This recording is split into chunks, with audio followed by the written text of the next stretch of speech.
Harka fuune ashama akkam durtu kabajamtoota daawwattoota keenya akkuma kanaan dura sin abdachiisee ture ijoollee babbareedoo hojii gaarii hojjetan of biratti qabadheen jira. Mee ijoollota kanaa eenyummaa isaanii an isinitti himuu caalaa isaan of isinitti himanii qophii isaan qabatanii dhufanii an isinitti himoo isaan isinitti himan isaanumti isinitti himan.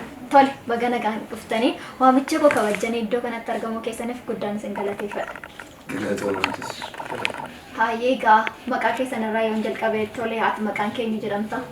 Maqaan koo Faarfataa Gadaa Ijaaraan jedhama. Tole. Atoo maal jedhamta? Muuziqeessaa Iddoo Saatashaa. Maqaan keessan illee baay'ee namatti tola. Ogummaa isin ittiin hojjetan aartii akka ta'e dhageen jira, hubadheen jira. Maal irratti hojjettu yeroo baay'ee maaliin beekamtu? Diraamaa moo koomeedii moo maalodha? Tole ani gama kootiin faarfannaan akkuma beektu yeroo itti waldaa keessaa dadhabamaa jirra. Badaa jira jechuun ni danda'ama.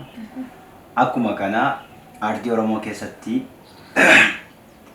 dhiifama. Aartii Oromoo keessatti wantoonni barbaachisoo ta'an yeroo itti dhabamaa deemantu mul'ata.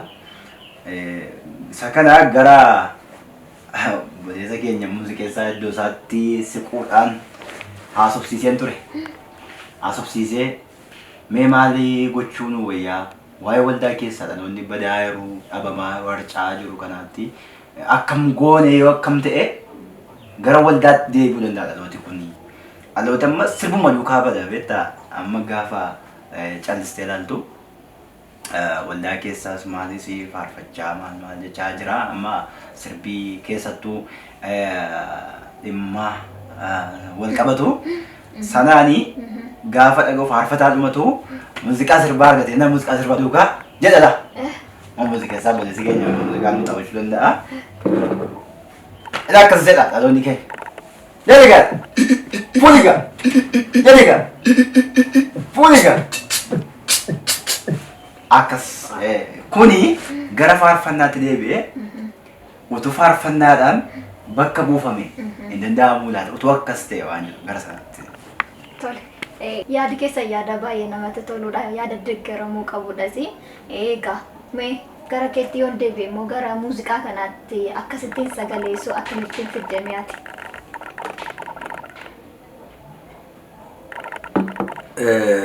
Amma yeroo ilaallu waama salphaa fakkaata garuu muuziqaa taphachuun baay'ee wanta bu'uura ta'e amma obboleessi koo kaasee ture yeroo muuziqaan sirbaa ka'uudhee dhuguma gaafa muuziqaan sirbaa ka'us muuziqaan faarfannaa ka'us miira baay'eetu namatti dhagahama. Isa kanaaf obboleessi koo baay'een dinqisiifadha nan ajaa'ibsiifadha jechuudha hojiisaa. Obboleessi koo kuni muuziqeessaadhas kan tribuun dhosse malee ofii maas muuziqeessaadha. Faarfatas baay'ee faarfata konfiraansii dura deemaa namoota hedduutu isa jaallatatu inni dhufee akkasitti nu faarfatee amma immoo kana duwwaa otoo hin taane waan dhaloonni kun gochaa jiru otoo kana ta'e jedhee otoo jedhee dhufeera waan ta'eef ani waa'ee muuziqaa kana otoo fooyyessine jedheen ani immoo maaliin dhufee muuziqaa kun akkamitti fooyya'uu qabadeen amma si'a kaan dur muuziqaan kiraaraa maseenqoo dibbee maal ture amma immoo modernaayis ta'ee ulullee waan biraa ta'e dhufee saaksifooniin dhufee liid gitaariin beesikiidhanii kiiboordiidhaan ani immoo kun haa godheen afaaniin dhufee muuziqaan irratti hojjenneennaan miira afaaniin illee uumamaan illee hojjetamuudha kan jedhu danda'amuudhaaf jechuudha. Hayyee dhugaa yaadi keessan illee hedduu kan nama gammachiisudha. Daawwattoonni keenya illee akkuma nu eegaa jira wanta isaan dubbatan kana wanta isin dubbattan kana yoom gurraan dhageenya ariifataniiti kan isaan gurra isaanii bananii nu dhaggeeffachaa jiran. Mee gada sirraan jalqabame waan tokko daawwattoota keenya naaf hafeef. Tole yeroo jalqabaatiif kanani sirbi kun utuu akkas ta'ee gara faarfannaatti xinnoo akkas deebi'ee jedhee yaade hojjete tokko jira. Innis maal seete jaallatamaa artistii Hacaaluu Hundeessaa sirba inni hojjete tokko keessaa laal galooto ngullalleen kaan tufaa laal galooto gaarabbichuu turii laal galooto galaan finfinnee maarsee laal galooto silaa akka jaalalaaf laal galooto nu yaadaan hin baanu laalgalooto jaran nu fageesse diiganii gaara sanaa gaara diigamuu mallee nu baasan addaan baanee nu yaadaan ba'uu mallee kan jedhu tokko hojjedheera gara faarfannaatti akkas tulee bee jedhe muuziqaalumaa yeroo jedhu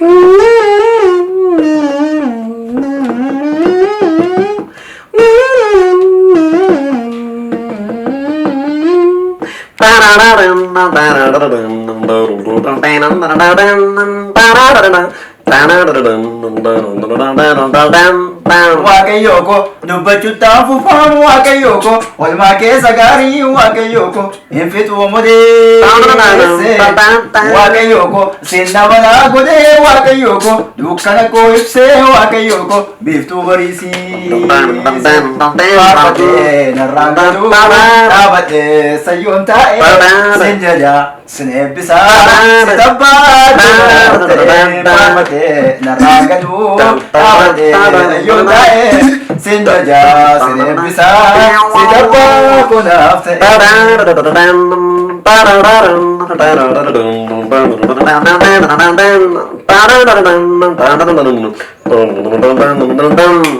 utuu ta'ee Wow, dhugaa dubbachuuf hedduu nama ajaa'ibaa.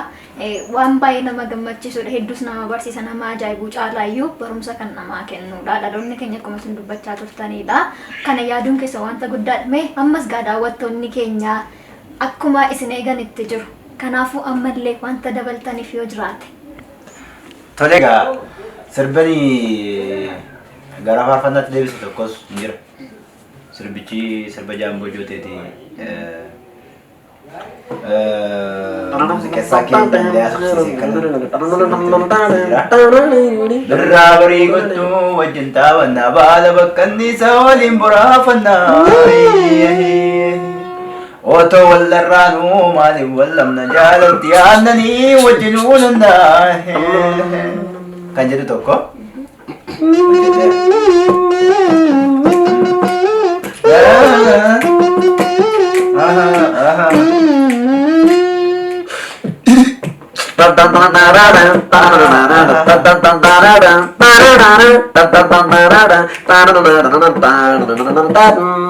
gurbaa lakkii kottuu gooftaa faarfannaa waan inni nuuf godhee maaf irraanfannaa otoo isa qabnu maaliif sodaanna morma diinaa murree irra dhaabbannaa gurbaa lakkii kottuu gooftaa faarfannaa waan inni nuuf godhee maaf irraanfannaa otoo isa qabnu maaliif sodaanna morma diinaa murree irra dhaabbannaa baay'ee nama seera gooftaa maa keessaa fidee gaarummaa naamoleera oolmaa inni naamolee ani baduu biyyaa badii ani baduu biyyaa badii diina koo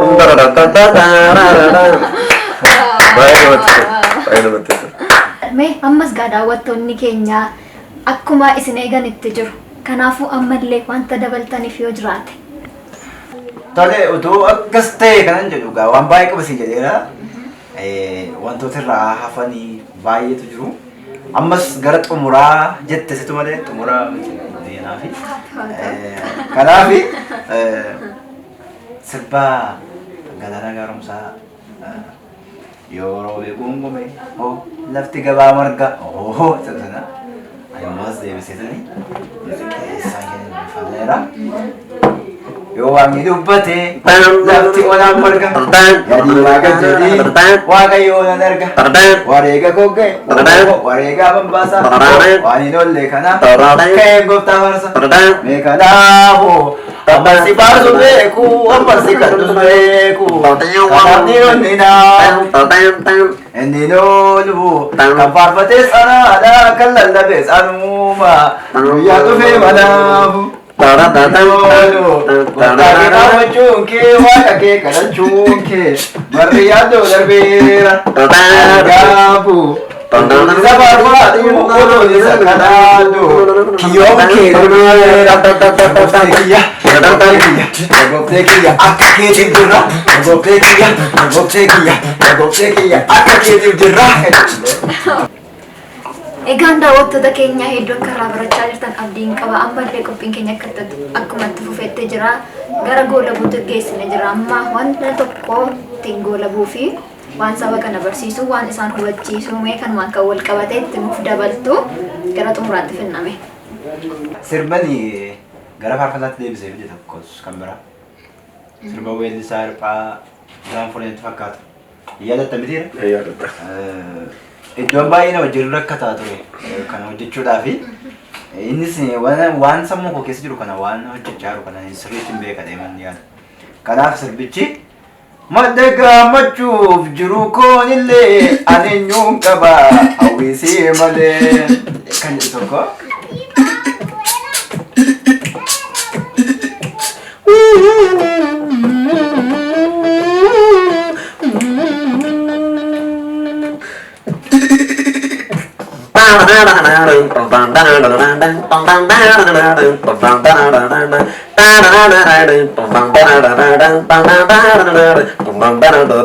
Kanan kabaju gooftaa koo malee ormaa fi hin bulu ani yoomillee.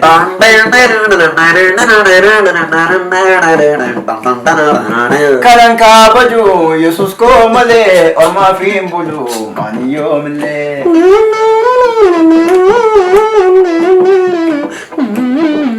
Olmaadhaa fuudhee kan eenyuun beekne anarraa qaba lakkin daaganne. Olmaadhaa fuudhee kan eenyuun beekne anarraa qaba anan daaganne.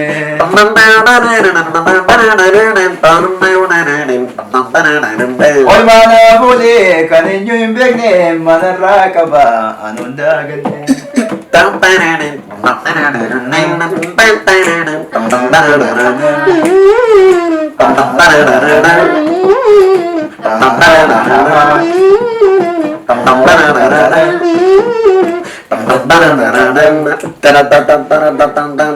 Haala kanaan dhugaa dubbachuu fi uummata saba ijoollee wal adeemaa namoota illee kana nu hubannillee hubachiistanii du'aa gara jireenyaatti akkasiin fidan abdii guddaan qaba. Dhugumatti immoo gara jireenyaatti naman fida wantichi wanta isin amma qabattaniirtanidha. Wanta guddaa jajjabeeffamuu qabudha. Wanta egeree ofiifis baay'ee murteessaa ta'edha. Kanaaf galatoomaa dhugaa waaqni isin eebbisu isiniin jedha.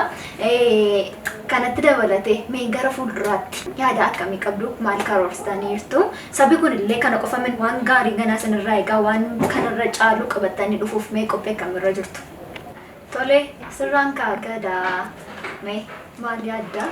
Tole galatoomis jecha anis gara fuulduraatti uummata keenya kanaaf saba bal'aa keessattuu saba keenya baay'ee bal'aa beekamaadha kun.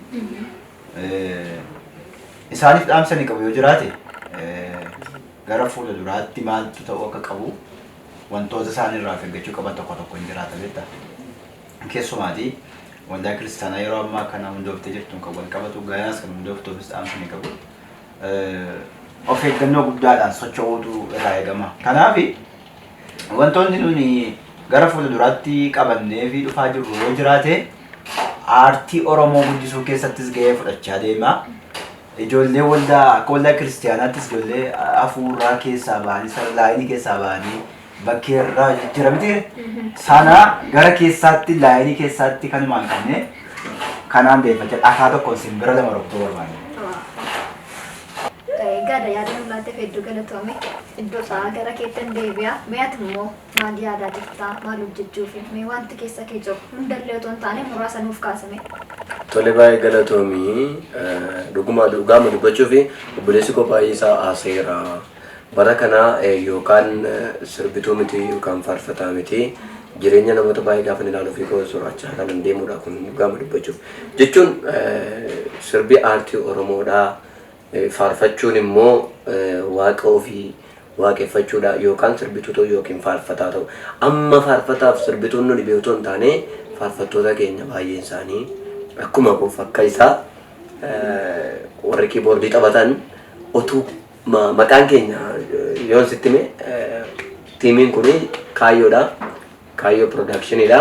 Kaayyoo production-iin mul'ati isaa maalidha? Yeroo hundumaa duuriyyummaan keenya hojii waan qajeelaa gorsa bor jireenya namaa ta'u namatti mudarraan kan hafe duuriyyummaan keenya hanna wanta hin taane safuu hawaasaa balleessuu utuu hin taane kan dhaloonni iddoo aarsaa irratti nurratti argee gadi bahee maqaa nutti hin dibnee jechuudha. Ani fakkeenyaaf taphataa kiiboordiidha suma sirrii nan taphadhaa afaan dubbaan hin taphadha miti. Nan faarfadhaa si boris nan faarfadhaa obboleessi gosa kuma kanaa nuti maaliin gadi baanuu dhaloota kanatti. Akkam yoo goone dhaloonni kun sirrachuu danda'a kan jedhu addunyaa kana keessaa nama tokko yoo arganne waaqayyo nutti gammadaa. Kanaaf inni aartii bakkuma aartiin isaa jirutti inni faarfatu bakkuma faarfannaa isaatiitti aadaa isaaf safuu isaa immoo beekaa waaqa isaa beekaa amantii kamiyyuu hin balfinu nuti amantiin kan bakka jiraatu jiraate akka amantii isaatiitti safuun hawaasa keenyaa yoo eegame ana iddoo isaa tolchaanii kanan barbaada akkuma iddoon koo beekamu iddoo isaan isa kame iddoo naan jiranii tolchaan immoo maaliif akka bahe yaaduun gaariidha siin jechuudha. Dhaloonni saduuba keenyaa ilaaluun gaariidhaan siin jedha kanuma galatu. Yaada nu laattaniif lamaan keessanillee baay'ee galatooma. Dhugaa sanatti immoo yaada baay'ee jabbeeffamuu qabudha. Yaada deeggaramuu qabudhas. Garaa waaqayyoo isa hedduu namatti gammada. Amma dhaloonni baay'ee waldaatii gadi ba'ee yeroo inni itti sirba dhaggeeffatudha. Faarfachaa oolee yeroo inni itti sirba dhaggeeffatudha. Kun immoo gaariin isin immoo gara sanaatti utuu akkas ta'e jettanii mata duree akkasii qabattanii as iddoo kanatti cinallee argamtanii waamicha koo kabajannee dhufuu keessaniif illee guddaan isin galateeffadha. Galatooma ulfaadhaa isiniin jechuun barbaada. Egaan daawwattoota keenya jalqabnee amma ammaatti wal faana akka turre abdii guddaan qaba. Garee kaayyoo wajjin qophii babbareedaa kanarra caalullee gara fuulduraatti qabannee akka dhufnu isaanis sin abjichiisan yeroo anis illee akkuma kana isaan faana hin jira. Qophii kana qindeessuun kan isin dukkaa turte an ba'etti gaariitii amma xumura qophii keenyatti waan waliin turtaniif ulfaadhaa galanni keenya guddaadha galatooma.